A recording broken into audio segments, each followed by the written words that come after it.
Saludo a todos mis hermanos con la paz del Señor. Amén.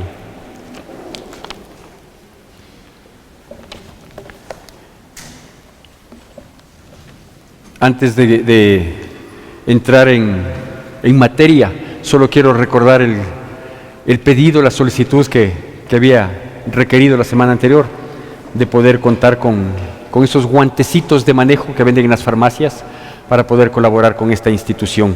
No olviden, ¿sí? Háganos llegar, sea entre semana o el día domingo que acudimos, para poder solventar, ayudar a esta institución que tanto lo necesita. Bueno, le pido por favor que abra su Biblia en el libro de Efesios capítulo 5, Efesios capítulo 5, y vamos a hacer la lectura de la palabra de Dios del versículo 1 al versículo 10, Efesios capítulo 5, versículos del 1 al 10.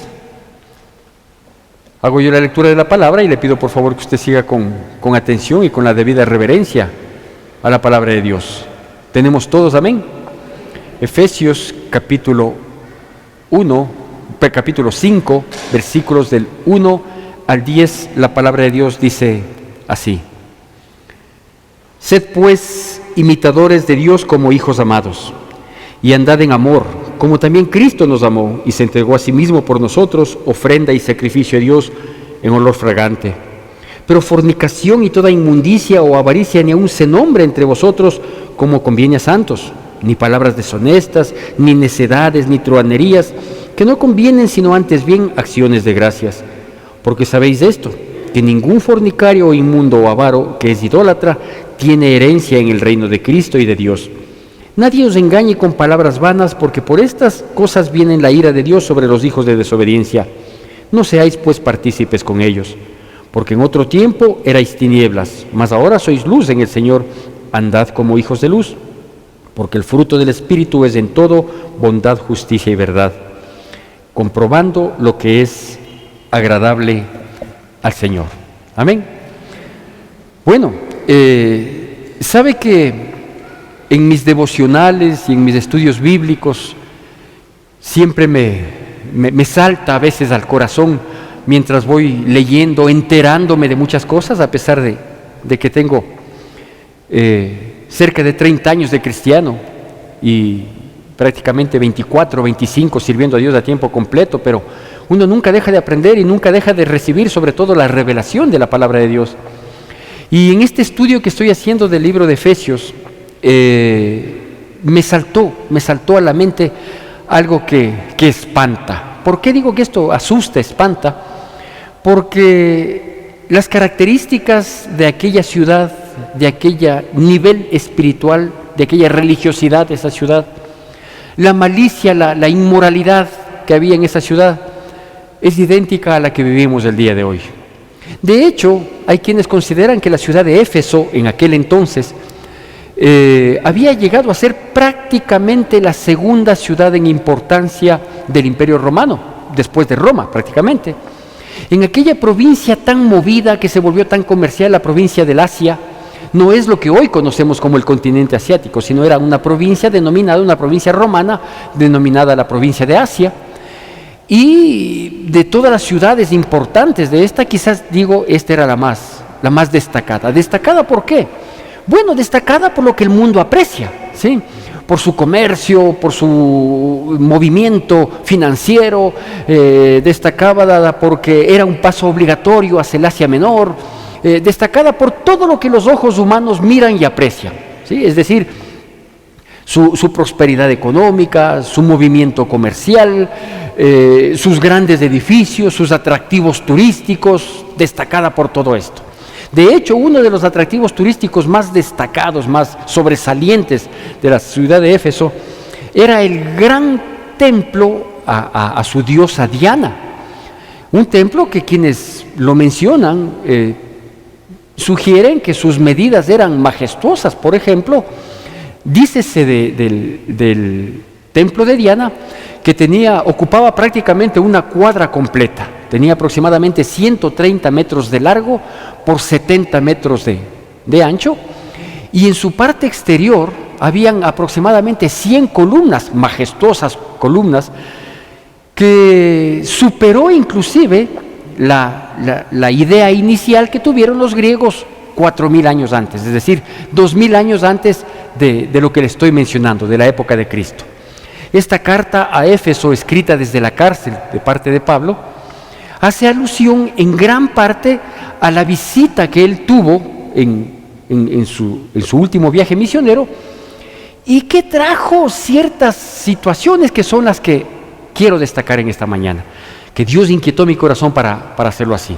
Pero ¿cuál era el comportamiento, la conducta de aquella gran ciudad, entre comillas, de aquella ciudad con atractivos, de aquella ciudad comercial, de aquella próspera ciudad de Éfeso? ¿Cuál era el comportamiento de la gente? Que en definitiva es lo que importa, ¿sí? Hoy nosotros podemos hablar de una ciudad de Guayaquil, podemos hablar de una ciudad de Manta, como puertos que han venido a ser prósperos. Podemos hablar de una ciudad capital con todos los atractivos que esto tiene. Quienes vienen por vez primera a nuestro país y a nuestra ciudad se admiran, por ejemplo, de lo hermosa que es nuestra ciudad, rodeada de montañas, ¿sí? Tanto en la mañana como en la noche se luce. Vemos aquellos templos del centro de la ciudad, un recorrido por las iglesias, las iglesias tradicionales, coloniales de nuestra ciudad, son un atractivo majestuoso. Aquella efigie puesta en el panecillo, que inclusive fue anunciada de que ya no iba a estar mirando solo hacia el norte, sino que también iba a mirar hacia el sur.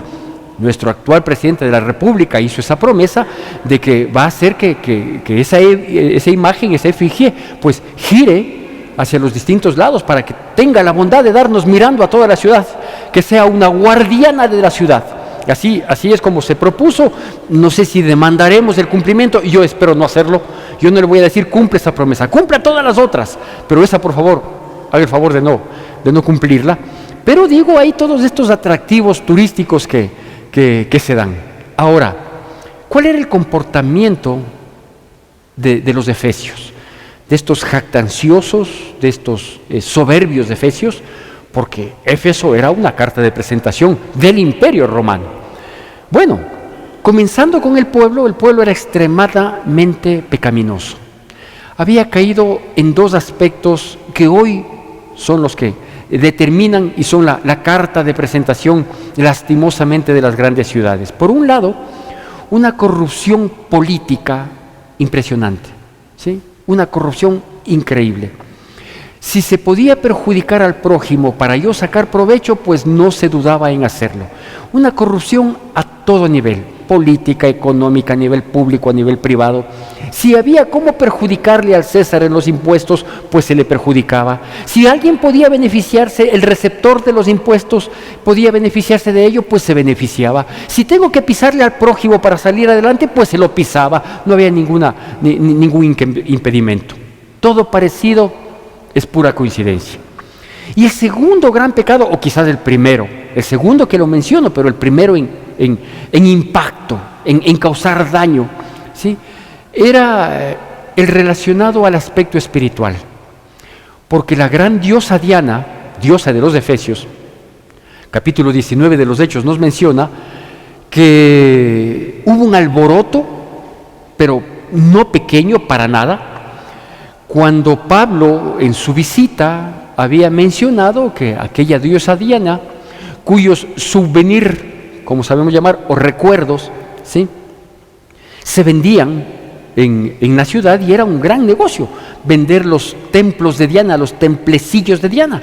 La réplica de aquel gran templo que le menciono se los hacía, los artífices, los artesanos lo hacían, y obviamente era una venta muy fructífera cuando se trataba de destacar el templo de Diana.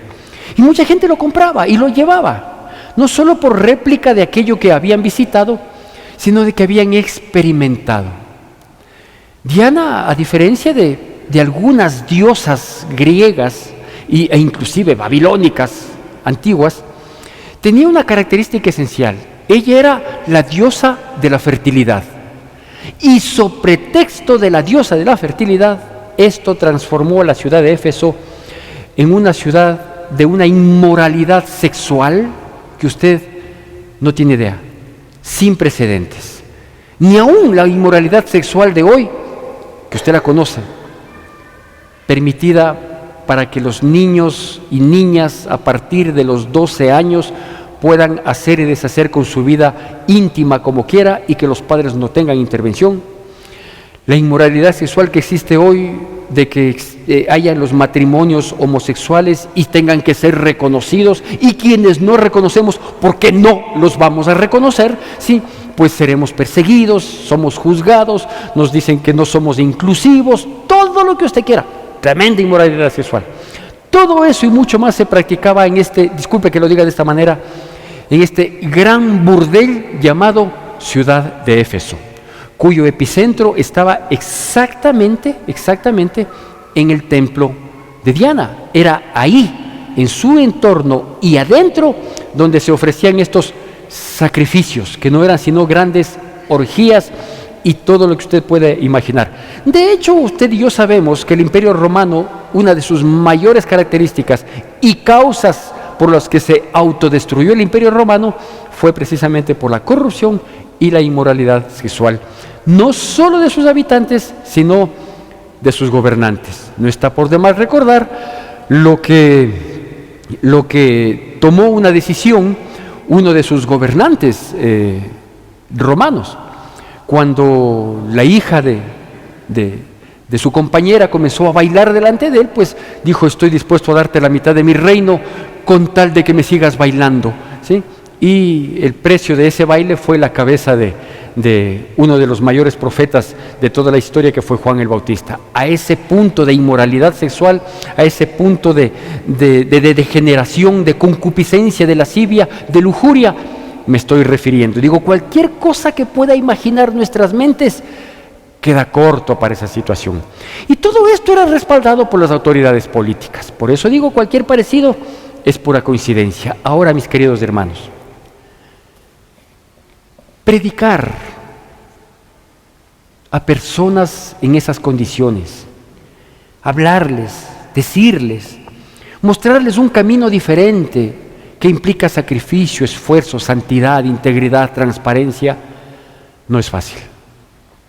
No le fue fácil a Pablo, por eso padeció todo lo que padeció. Yo le invito para que lo recuerde allí en el libro de los Hechos, capítulo 19, que habla precisamente de la presencia de Pablo y sus compañeros en Éfeso. Predicar, hablar, tratar de ser luz, serle agradable a Dios en condiciones deplorables de la sociedad, pero aceptadas, respaldadas y hasta legitimadas, como el día de hoy. No es fácil, no es fácil. Y si usted piensa que ser cristiano y tratar de mantenerse firme y poder reflejar la presencia de Cristo en nuestras vidas, ser imitadores de Dios como hijos amados, como dice el versículo inicial de nuestra porción oficial, no es fácil, para nada. Y si alguien le dijo que ser cristiano era fácil, pues le mintió. Y si usted se imaginó que ser cristiano en estos tiempos y en cualquier tiempo, sí, era cuestión de cambiar de religión, de dejar un poco la idolatría y ahí le vamos. Y ser cristiano, usted piensa que es acoplar su vida a Cristo y acoplar su vida al mundo y no ser tan radical, pues se equivocó. Se equivocó de evangelio y déjeme decirle que se equivocó de lugar.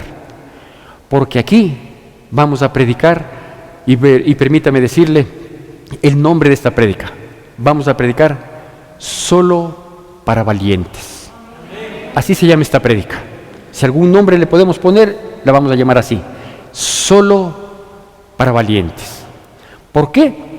Porque aunque las circunstancias políticas, económicas, morales, ¿sí?, sean totalmente contrarias a nosotros, que no son contrarias a todos los enunciados del Evangelio, a todos los principios y valores que Dios tiene para nuestras vidas y que son inalterables y que son no negociables, todo contraría, todo se nos opone, ¿sí?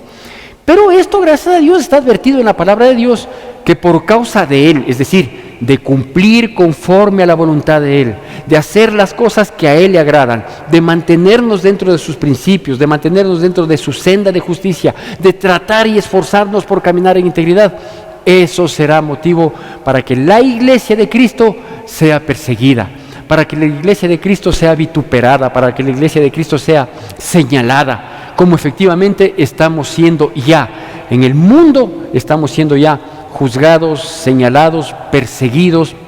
Se propone a nivel de grandes estructuras políticas a nivel mundial, como por ejemplo la ONU, se propone que ya se deseche totalmente todo lo que sea enseñanza espiritual, enseñanza religiosa, enseñanza de principios. Se está persiguiendo, como siempre ha sucedido, persiguiendo al libro más importante de todos los tiempos, como es la palabra de Dios, tratando de desmerecerlo, tratando de buscarle la quinta pata al gato, y nunca la encontrarán, porque cielo y tierra pasarán, pero su palabra no pasará.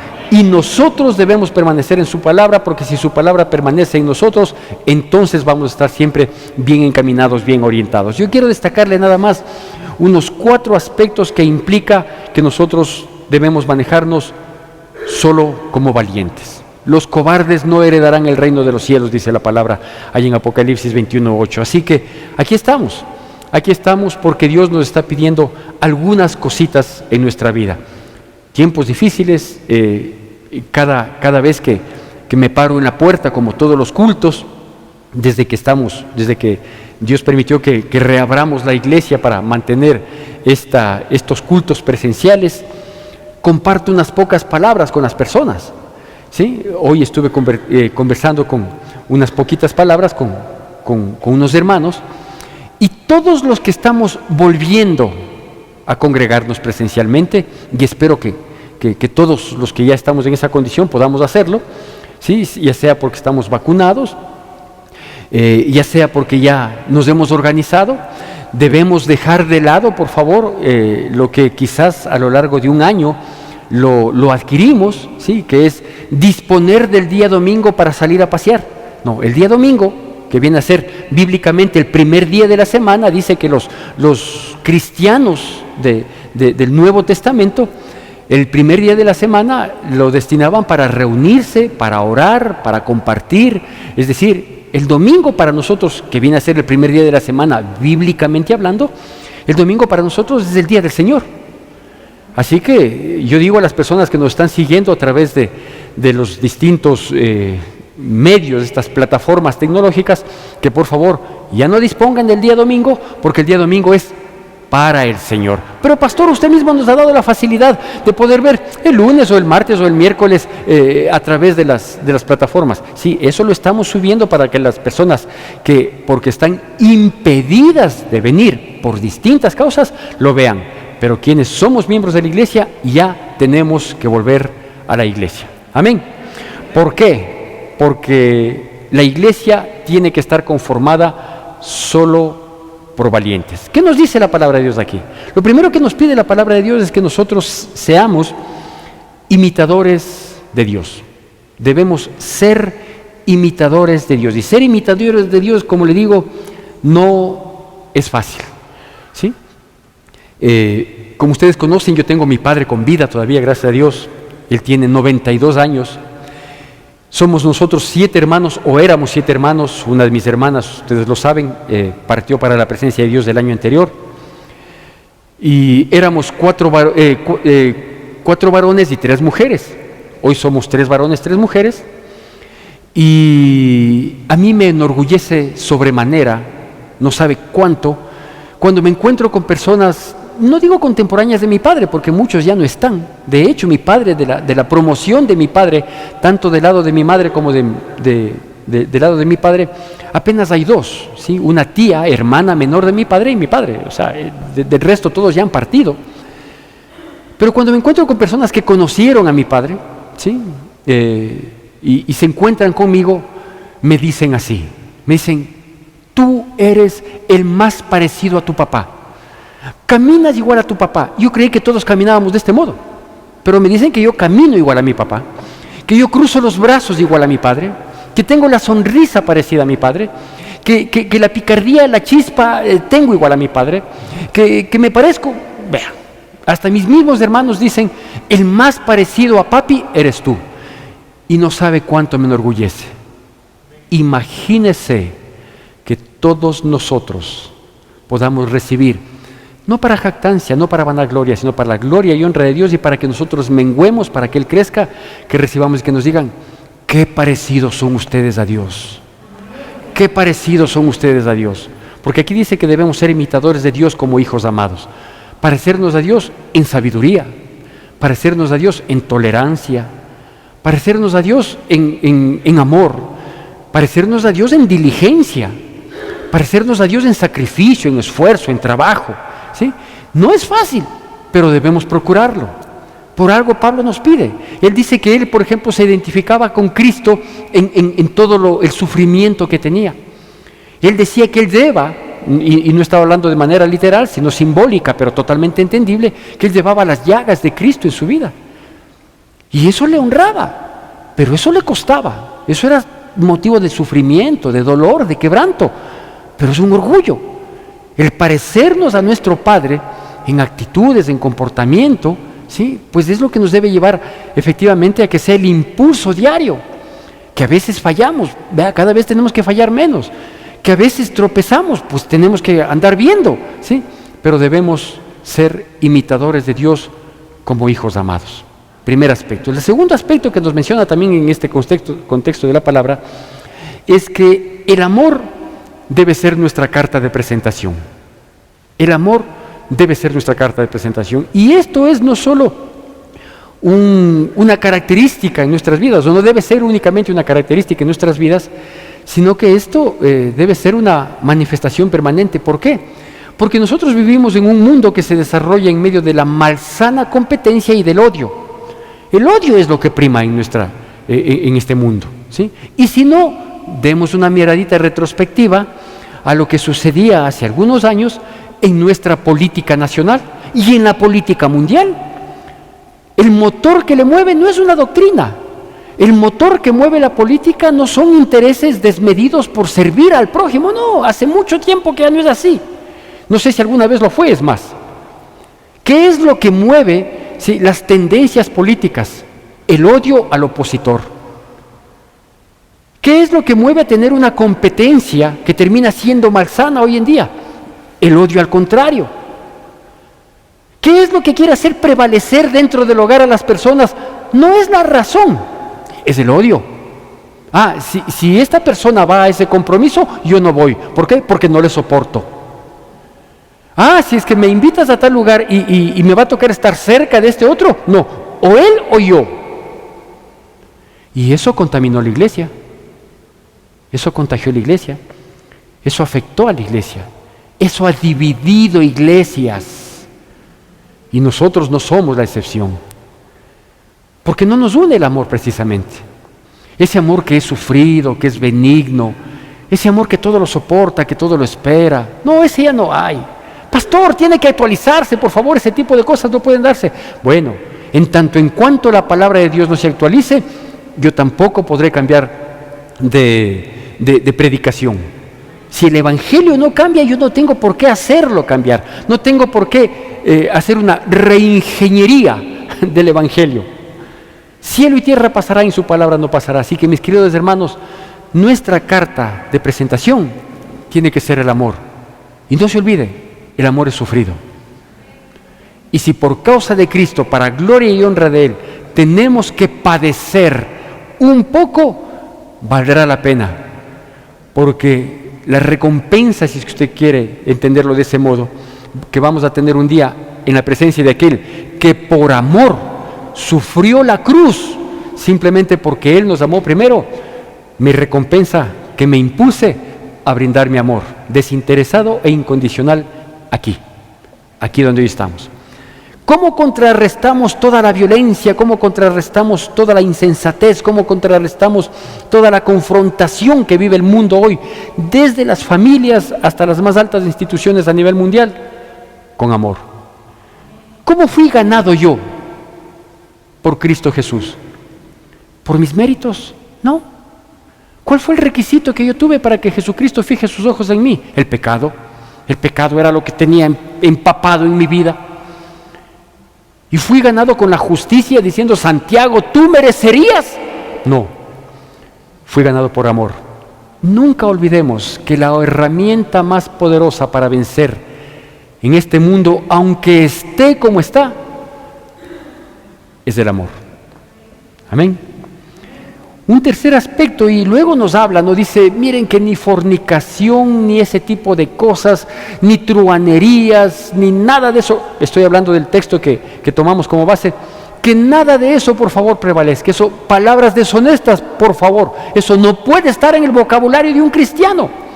Pero si Éfeso se manejaba con ese vocabulario, pero si Éfeso tenía esa costumbre, Éfeso, nosotros no somos de Éfeso, nosotros no somos ecuatorianos, nosotros no somos ciudadanos de este mundo, nuestra ciudadanía está en el cielo, aquí estamos de pasadita nada más. Y si Dios nos ha puesto de pasadita es porque ya vamos al cuarto punto, pero este tercer punto, sí, nos muestra, ¿no? Ahí desde el versículo 3, pero fornicación y toda inmundicia y avaricia, ni aun se nombre entre nosotros como conviene a santos, ni palabras deshonestas, ni necedades, ni truhanerías. Pero pastor, lo que pasa es que yo soy partícipe de un equipo de fútbol cuya barra tiene por característica, entonces deje de seguirle ese equipo de fútbol. Porque no podemos identificarnos con el resto. El versículo 7 de nuestra porción oficial nos dice que nosotros no debemos ser partícipes con ellos. O sea, no podemos identificarnos con ellos. Si comenzamos diciendo que debemos ser imitadores de Dios como hijos amados, no puedo ser imitador de Dios y seguir lo que el mundo me propone. Así que este tercer punto le he llamado integridad, el estilo de vida. La integridad debe ser nuestro estilo de vida. El amor, nuestra carta de presentación, pero nuestra vida, ¿sí? Sabiendo que delante de los ojos de Dios nada podemos ocultar. Yo puedo ser muy íntegro el domingo cuando vengo acá a la iglesia, ¿sí? Y ser, el ejemplo a seguir. Pero Dios conoce mis pensamientos. Conversaba con un chico al ingresar acá, justo a esta primera reunión, y decía que es necesario que nosotros nos pongamos a cuentas con Dios. Porque en todo este tiempo de no congregarnos, de prácticamente un año que estuvimos no congregándonos, ¿sabe quién se volvió nuestro compañero inseparable? No fue precisamente este librito, no fue la Biblia. Para algunos, gracias a Dios, sí. Nuestro amigo inseparable fue la palabra de Dios y nuestro mejor relax fue la oración, sí, gracias a Dios. Pero ¿sabe quién fue el compañero inseparable? La televisión. Porque la televisión sacó muchas opciones para que nosotros podamos estar distraídos en un tiempo tan duro y difícil como el que hemos vivido. Claro, sacaron varias aplicaciones, ¿no? Ya existían algunas de ellas. No me pida que sea muy puntual en esto, porque yo no soy muy amigo de la televisión. Pero había ya el Netflix, luego apareció el Amazon, el Disney, en fin. Vaya a ver cuánto contaminamos nuestras mentes y nuestros corazones mirando todas las propuestas de ellos. Vaya usted a ver cómo quedamos contaminados, mentes, corazones, ¿sí? Con todas las propuestas de ellos. Porque ahora no hay película que no muestre que el homosexualismo es bueno, que es normal. Porque no hay películas en las que no se muestren escenas de sexo en su más amplia expresión, porque no hay películas que no contengan vocabulario, exactamente todo lo que nos dice ahí, que eso ni siquiera se nombra entre nosotros. Todo eso conllevan el gran compañero que es la televisión o los distintos medios tecnológicos a través de los cuales se puede acceder a estas aplicaciones. La pornografía está a la orden del día y eso contamina nuestras vidas, pero ahí dice que eso ni se nombre entre nosotros. Entonces, ¿qué implica? Que Dios quiere que nosotros nos manejemos con integridad. Pastor, tal vez usted lo que está sugiriendo o lo que Dios le mostró a usted que nos diga es que prácticamente debemos aislarnos del mundo. Sí, y no tengo que demorarme en pensar para responder. Así es, tenemos que trabajar con mundanos, tenemos que trabajar, pues quienes trabajan en sus trabajos seculares. Tenemos que soportar al mundano, sí. Es más, hasta tenemos que amarle al mundano, ¿sí? Tenemos que estar expuestos a toda la situación, así es. Pero nosotros no debemos participar en ellos. Tenemos que soportarlo porque estamos en este mundo. Tenemos que vivirlo. O sea, no es que Pablo, al llegar a Éfeso, vio el templo de Diana, se enteró de lo que se hacía en honor a esa supuesta diosa Diana, aparte de la idolatría que esto implicaba, ¿sí? Y él dijo, uy, no, yo me salgo corriendo de Éfeso porque no soporto el pecado. No, él dijo, yo aquí le voy a combatir al pecado. Aquí me toca. ¿Qué más me queda? Tengo que estar en medio de los pecadores, tengo que estar en medio de la inmundicia, pero no soy partícipe de ellos. Así dice el versículo 7. Entonces la integridad tiene que ser un estilo de vida. Y la integridad y el estilo de vida de integridad comienza por aquí. Por lo que yo permito que entre o no permito que entre. Por lo que me llega sin que yo lo acepte, pero lo desarrollo o no lo desarrollo. Porque sobre toda cosa guardada hay que guardar nuestro corazón, porque de él mana la vida. Pero si yo permito contaminar mi corazón, que cuando la Biblia habla de corazón no está hablando del musculito que está bombeando sangre, está hablando de nuestra mente. Y nosotros tenemos que ser íntegros en nuestra mente. Los malos deseos no los puede leer el pastor, no se pueden mirar aquí. Las malas intenciones, la lujuria, la concupiscencia, la lascivia, no podemos verlo con ojos humanos. Pero Dios sí, porque Él es omnisciente. Y debemos manejarnos con integridad, porque la integridad tiene que ser nuestro estilo de vida. Y el cuarto punto, para quienes van anotando, les repito los anteriores, el primer punto es ser imitadores de Dios. El segundo punto es el amor, la carta de presentación. El tercer punto es integridad, estilo de vida. Y el cuarto y último punto que quiero tocar en esta mañana es que nosotros debemos andar como hijos de luz. Andar como hijos de luz. La luz tiene dos funciones. No es solo iluminar. Y uno dice, ¿y cuál otra? Bueno, la luz tiene esta función. Mire, la bonita iluminación que tenemos aquí en el templo.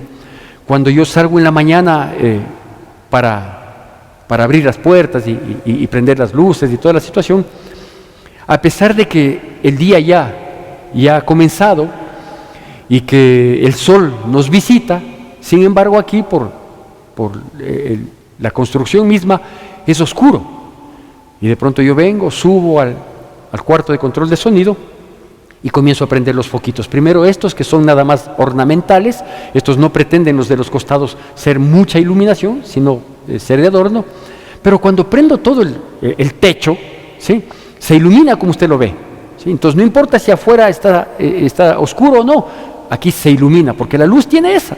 Y nosotros tenemos que ser eso, ¿sí? Que donde vayamos tenemos que iluminar. Tenemos que desechar las tinieblas. A las tinieblas tenemos que decirle, háganse un lado que llegué, porque yo soy un hijo de luz y estoy andando como hijo de luz, ¿sí? El que anda en tinieblas tropieza, el que anda en tinieblas se golpea, el que anda en tinieblas normalmente cae. Nosotros no, nosotros somos hijos de Dios, y como hijos de Dios tenemos que andar como hijos de luz, ¿sí? Porque la luz de Cristo tiene que reflejarse en nosotros. Esa es la primera función, iluminar. Y la segunda, yo sé que les ha pasado esta segunda, pero a veces no hemos entendido. La segunda función que cumple la luz es revelar a la oscuridad. Es decir, mi comportamiento como cristiano, como hijo de Dios, debe hacer notar tácitamente hacer notar lo mal que está en el resto. Eso es revelar el pecado. Porque si yo voy a un lugar en el que todo mundo tiene un comportamiento inadecuado y mi testimonio en ese lugar no les hace notar que ellos están teniendo ese comportamiento, entonces no estoy muy enchufado como para emitir la luz que debo emitir. Comentaba yo el otro día con mis hijos. Uno de ellos asistió a una reunión de despedida de un compañerito que viajaba a los Estados Unidos, creo que a un posgrado, alguna cosa así, y decidieron hacerle una despedida. Y fueron los compañeros, los chicos, compañeros de colegio, ya todos son profesionales, etcétera, etcétera. Y una persona se percató que en medio de la reunión social y del jolgorio y las risas y todo, se percató que mi hijo no tomaba licor. Entonces, le llamó la atención y se acercó a esta persona, una chica, y le dijo: disculpa, tú no tomas, estás enfermo, estás tomando pastillas, estás con COVID, ¿te pasa algo? Le dijo: no, simplemente yo no tomo, porque pues no encuentro ningún beneficio en hacerlo, así que... ¿Y desde cuándo no tomas? Y ya llevo más o menos unos 28 años de no tomar, es decir, desde mi nacimiento. No puedo creer. Y mira cómo me divierto, ¿no? Sin necesidad de hacerlo. Ah, qué impresionante. Le comenzó a llamar la atención este primer aspecto, y luego se dio cuenta de otros aspectos más, al punto que algún rato esta persona manifestó, y mi hijo me conversaba riéndose. Dice: qué loca. Esta loca, mira lo que hizo. ¿Qué hizo? Que dijo: oigan, estamos frente a un tipo estupendo, ¿sí? No habla malas palabras. ¡Qué barbaridad! ¿Cómo es posible que este tipo no hable malas palabras? No topa ciertos temas, no ingiere alcohol. ¿Sí se dan cuenta? O sea, ¿y qué hace este tipo aquí? Y todos los compañeros dijeron: es que él desde el principio se dio a conocer así. Debemos andar como hijos de luz. Y no estoy jactándome de mi hijo, que Dios le guarde, que le proteja a todos nosotros y a nuestras generaciones. Que Dios nos cambie, nos transforme y nos mantenga humildes, humillados delante de su presencia, porque donde comenzamos a creernos, porque yo soy hijo de luz, sí, es el paso previo a caer. Que nos manejemos con humildad, que menguemos para que Cristo reine, sí, y que podamos ser nosotros imitadores de Dios como hijos amados, que podamos nosotros presentar en nuestra vida como cartas de presentación el amor, ¿sí? El amor bien entendido, el amor que fluye en nuestras vidas, que es el amor de Dios en nosotros, que nosotros podamos manejar nuestro estilo de vida con total integridad y que podamos ser luz, andar como hijos de luz. ¿Para qué? Para que se cumpla lo que dice el versículo 10 con el que concluimos nuestra porción oficial y con el que concluimos este primer culto, ¿sí? Tratar de serle agradable en todo a nuestro Dios. Tratar de serle agradable en todo a nuestro Dios. Queridos hermanos, vengamos, permanezcamos, porque el Evangelio nos conduce a la salvación. Y la salvación es propuesta a todos, pero nos beneficiamos solo los valientes. Que Dios bendiga poderosamente sus vidas en Cristo Jesús. Que la gracia de nuestro Señor Jesucristo, el amor de Dios nuestro Padre, la comunión y consolación de su Santo Espíritu sea con todos y cada uno de nosotros, y el pueblo de Dios, que es el pueblo más feliz sobre la faz de la tierra, dice: amén. Te recordamos nuestras actividades. Seguimos en oración todos los días a partir de las 9 de la noche. El jueves 26 de agosto, nuestro pastor nos compartirá un mensaje de reflexión. Madres Unidas para Orar todos los sábados a las 7 de la mañana a través de Zoom. La reunión de adolescentes se lleva a cabo cada 15 días. Nuestra próxima reunión será el sábado 4 de septiembre a través de Zoom. Tu donación es importante para sostener la obra de Dios.